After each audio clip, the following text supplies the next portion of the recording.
Hello everybody, Mark, aka the Nerdy Punk, back again today for a new video. I hope you all are doing well. Hope you're enjoying your Labor Day weekend here as it's coming to a close. I hope you had a great one. And of course, with Labor Day means the end of summer 2021, unofficially of course, and the unofficial begin of the fall season. I'm super excited for fall. Fall is by far my favorite season just in terms of weather, but also just the vibe and the holidays and stuff in the fall. The Halloween season or the month of October is my favorite time of the year by far. Lots of great horror movies. I love Halloween. Just love everything about that time of year. So I am definitely looking forward to that coming up. I haven't been able to make a video in a while. Work has been taking up a lot of my time lately, and the few free time that I have had, I really haven't been in the mood to make videos. So my last video was my July film diary, and so here we are with the August film diary finally coming out here on Labor Day in early September.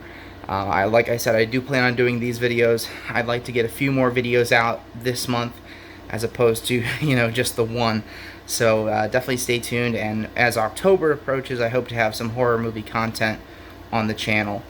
Today is, of course, my August film diary. I was able to see 16 movies and full seasons of TV shows this month, including 3 trips to the movie theater. So I'm super excited to share all that with you, and without further ado, let's get started. Alright, starting off the list for August of 2021. So towards the end of July, early August, I was able to head up to visit some friends, and I was able to get a triple feature with them. So the first 3 movies were all movies we watched. We kind of had a marathon one of the days. And so all of them are fairly recent. They're all horror movies in one shape or another. The first one here is The Empty Man. And The Empty Man was released last year in 2020. I did not get a chance to see it in theaters. This movie was basically in development hell from the research that I've been able to do on it. The movie basically didn't even have a trailer until a week before it came out. And so there was very little promotion behind this film, but it's kind of becoming a bit of a cult classic. Almost everybody has a positive opinion of this movie, including myself. As far as a grade, I gave this a 4 out of 5. There's definitely some flaws there, but I think it's a really unique and interesting horror movie, and it definitely goes in a lot of directions that I didn't expect it to. So if you get a chance, check out The Empty Man. Next up, another movie that came out last year. This one is Freaky, which is a horror comedy movie starring Vince Vaughn, and I forget the lead actress's name. Actually, the whole movie I thought she was Chloe Grace Moretz, but she's not Chloe Grace Moretz. For some reason, I just have that opinion that all young blonde actresses are Chloe Grace Moretz. But it's a different actress. She actually, if you've seen the show Supernatural, she played a character on that show for a while, so that's where I knew her from, and I couldn't place her the entire movie. But anyway, Freaky was funny, lots of great gore. I'm also giving this one a 4 out of 5. I just thought it was very entertaining. It did everything it needed to do without doing too much. It was a great spin on the kind of Freaky Friday story, and I really enjoyed this one. There were a couple choices that they made that I thought were kind of stupid and didn't really make a whole lot of sense, but overall this was incredibly enjoyable. And the final movie of this kind of triple feature that I had at my buddy's house is The Ritual. The Ritual came out in 2018. This is about a group of friends that go hiking in the Swedish wilderness, and I had mixed opinions on this one. I think overall it was a decent movie. I'm giving it a 3 out of 5, and it was entertaining. It was good in terms of the seclusion. It really made you feel kind of cut off from the world like these guys were, and so I think that really helped with the horror elements. But there was also some things that I wish they would have done differently. Overall, though, I said a decent film. If you're looking for some scares, I believe this one is on Netflix, maybe. I'm not entirely sure where we found it, but it is a pretty decent movie. And then there's a movie called The Night House that's out in theaters right now that is by this same director, and I do want to see if I can check that one out. I think it's kind of left the theaters near me, though, so we'll see if that happens. But The Ritual, another positive horror movie experience. Okay, next up is my first trip to the theater of August 2021, and that was Old, the new M. Night Shyamalan movie. This one I had incredibly mixed feelings about. I thought it was an interesting premise, but I almost wish they wouldn't have given anything away in the trailers, because they basically give away the entire plot of this movie in the trailers. And so I feel like there wasn't a buildup of mystery that there could have been. But at the same time, like, how do you market a movie like this? It's it's very difficult. So the trailer was one of the reasons why I wanted to see it, but at the same time, I think it kind of did it some disservice. The dialogue is kind of choppy and very strange at times, as you've come to expect, really, with a lot of M. Night Shyamalan's movies. But there were some effective scares, I guess. It's more of a psychological thriller than a horror movie. But I did feel that there were...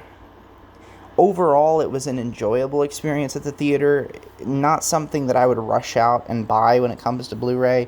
But, maybe something, if you find it on Netflix, it might be worth checking out. I'm giving it a 2.5 out of 5. It's a perfectly average film. Okay, next we have the first TV season of the month, and that is Season 3 of George Lopez. So if you've been following my Film Diary series, every month I've been able to complete a season of George Lopez. I haven't watched the show in a few weeks now, so I completed this season very early on in the month. So we'll see if I get back to it. Again, I do this weird thing where I will start watching a show, and then for whatever reason I'll just stop watching it, and then I'll get back to it, and I'll binge it again, and then I'll stop. It's just something weird about me. Like, I do that with Game of Thrones.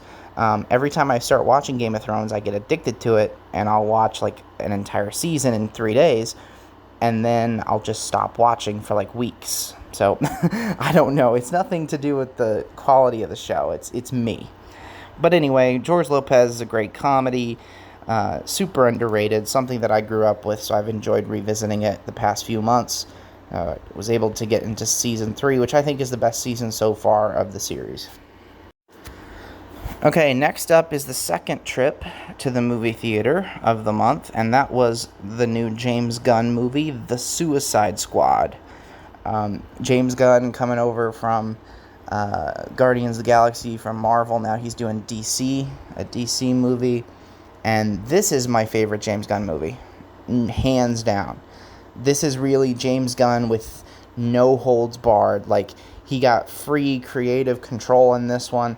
And this was, of course, the time period where James Gunn got fired by Disney for his past jokes that have resurfaced from social media. And I'm not going to get into the whole cancel culture thing, but I think most people agree that was kind of ridiculous, to fire somebody for jokes that were okay back in the day that are not okay now. However, moving on past this, DC, being the opportunists, were able to scoop up James Gunn, and one of his stipulations by signing the contract was that he would get to make this a rated R movie. And thank the Lord that they made this a rated R movie, because it was awesome. It was absolutely awesome. It was hilarious. Lots of gore, lots of great gore, some very, very good jokes that landed, some very interesting jokes in the fact that there are several jokes in this movie that take like 3-4 minutes to set up, but when they finally land that punchline, it is so worth it. Some very, very shocking material that I enjoyed so much. This felt a lot like kind of like a Deadpool vibe, except it wasn't like carried by one person. It was more spread out across the cast. The character of Ratcatcher 2 kind of became the heart and soul of this movie. I had nothing but positive things to say about Suicide Squad, or The Suicide Squad. Do not get it confused with the 2016 version, because that does not hold a candle to this. So as far as a grade, I gave this one a 4.5 out of 5.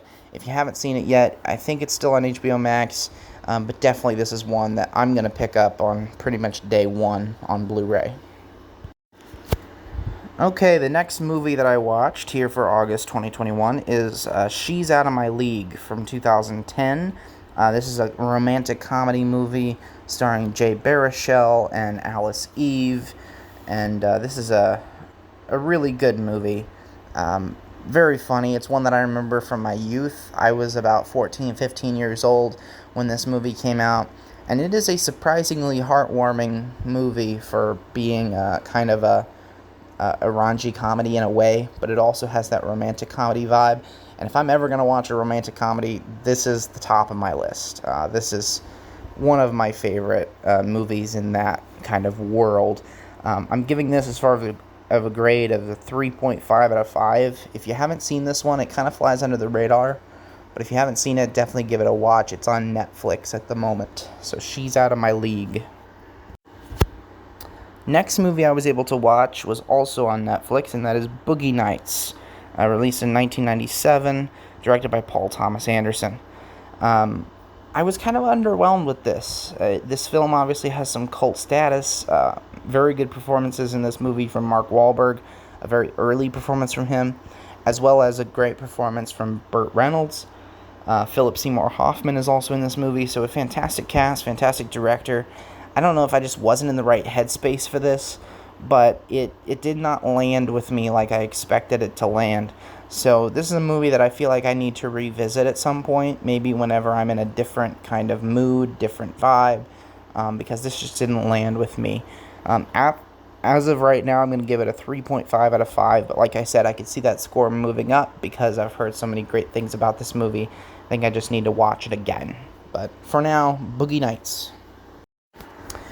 The next one I watched, I don't know if this quite qualifies as a movie because it's very short. It's only about an hour and like 20 minutes or so, maybe less.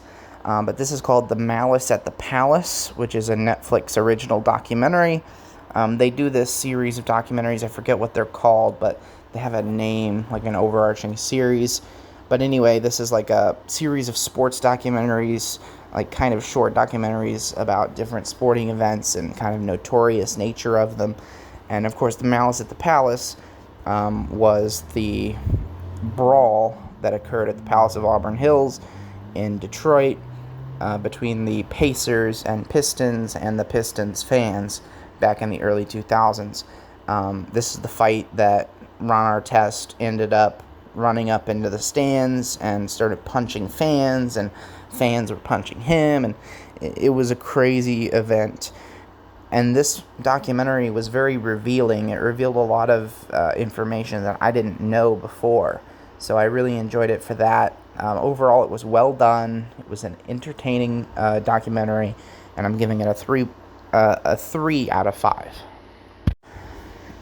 Next up is Pineapple Express from 2008, starring Seth Rogen and James Franco, as well as many other actors. This is another classic comedy from, my youth. I was in middle school when this came out. I remember when it came out. It was kind of one of those movies that, your friends would talk about, and, you're not really supposed to watch it, but you found a way to watch it anyway. And so it's kind of got that vibe for me. Very hilarious, a nice mix of action and comedy. Obviously, most people have seen this, but if you haven't, you need to check out Pineapple Express. I am giving it a 4 out of 5. Next up, I was able to rewatch Another Round from 2020. This was what at the time I said was my second favorite movie of 2020. I think I've kind of reevaluated that list. So if you've seen my top 10 movies of 2020, Another Round is now my favorite. It has surpassed my previous number one pick.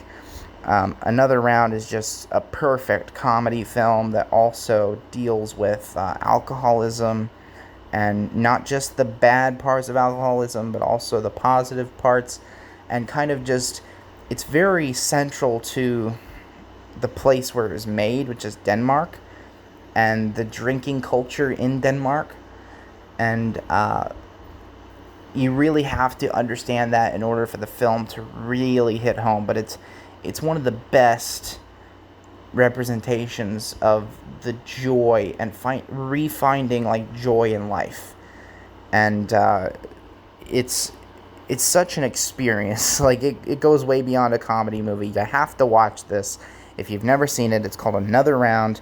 I'm giving it a 5 out of 5. It's a perfect film in my opinion. Mads Mikkelsen is amazing in this, so definitely watch it if you haven't had the chance. Next movie is Dr. No from 1962. This is the original James Bond film starring Sean Connery. For whatever reason, I'd never watched the old James Bond movies, and last year I bought the Bond 50 box set that came out on Blu-ray several years back. And I've thought about, picking and choosing a few of the essential James Bond movies to kind of watch before No Time to Die releases in, I believe, October. I believe they moved that movie up to October. So No Time to Die will be Daniel Craig's last effort as James Bond, and I'm so looking forward to that because I love Daniel Craig so much. He's one of my favorite actors, and he is my favorite Bond. Of course, I haven't seen many of the others, so, take that with a grain of salt, but I love all of the Daniel Craig James Bond movies, even Quantum of Solace. So anyway, last year I started a series where I was going to review the Daniel Craig movies, and I reviewed Casino Royale, but I never got to the others. So I'm going to try to get back to that here in the next month and a half leading up to the release of No Time to Die. So I'm hopefully going to give you my thoughts on Quantum of Solace, as well as Skyfall and Spectre before the movie comes out. And then, of course, I'll give you a review of No Time to Die. So definitely plan on rewatching the Daniel Craig movies, but I may pick and choose a handful of the original, like the older James Bond movies as well. So anyway, Dr. No, it's a great movie, classic movie. I'm going to give it a 4.5 out of 5. Okay, next up we have 2 TV seasons here. We have Season 20 and Season 21 of Law & Order SVU. And so that takes me from 2018 all the way up till 2020, the spring of 2020. So that means I need to watch one more season and I will be fully caught up with Law & Order SVU.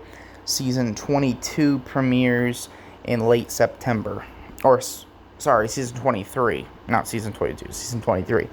Anyway, Law & Order SVU is one of my all-time favorite shows, for very different reasons than, like, a Breaking Bad. Like, Breaking Bad is my favorite series of all time. I love that show because it's so perfect, in my opinion. Law & Order SVU is not perfect, but it does what it does very well. And I enjoy the performances, I enjoy the characters, I enjoy just kind of spending an hour with these people, as well as the way that it approaches controversial issues and the impact of like sexual assault and that kind of thing. It definitely puts its own spin on the detective drama. So like, it's not just a murder mystery, but it deals with not only the impact of like rape and that kind of thing, but also it deals with the justice system and how the justice system works and doesn't work at times. So I really enjoy the spin that they put on this. Now, is it the greatest show of all time? No, it's not. But it's entertaining and it's good at what it does. So season 20 and 21 I thought were very good. I kind of found myself surprised at how much I like the newer characters. There's Dominic Carisi Jr., who goes from, I believe he debuted in season 16, he goes from a detective to the district attorney in season 21, and I've been surprised at how much I love that character. And of course, there's Mariska Hargitay, who plays Olivia Benson. She's been with the show the entire way. Ice-T, who plays Odafin Tutuola, he's been with the show since season 2. So you do have your older veterans still on that show. But the newer characters I also really, really connected with as well, which did kind of surprise me. I expected not to like it as much. So anyway, Law & Order SVU, continuing watching through that series. I started in January of 2020, And it's a perfect example, again, of how I will binge watch something and then stop for a few weeks or months and then get back to it. So I started with season 1 January of last year, and what would that be? About 20 months later, and I'm finally, I think, almost all the way caught up. Alright, we got 2 more movies to talk about, and then we will be done. Okay, these 2 movies are both connected to each other, so I'm going to talk about them here in one clip. The first one that I want to talk about is Candyman, the new Candyman released this year in 2021. I went to see this one in theaters. It was my 3rd trip to the movie theater, and I really enjoyed this one. I thought it was a great horror movie. It brought, it wasn't overly scary, but it did have some good scares in it. And I really enjoyed the way it mixed in its social commentary with the horror elements as well.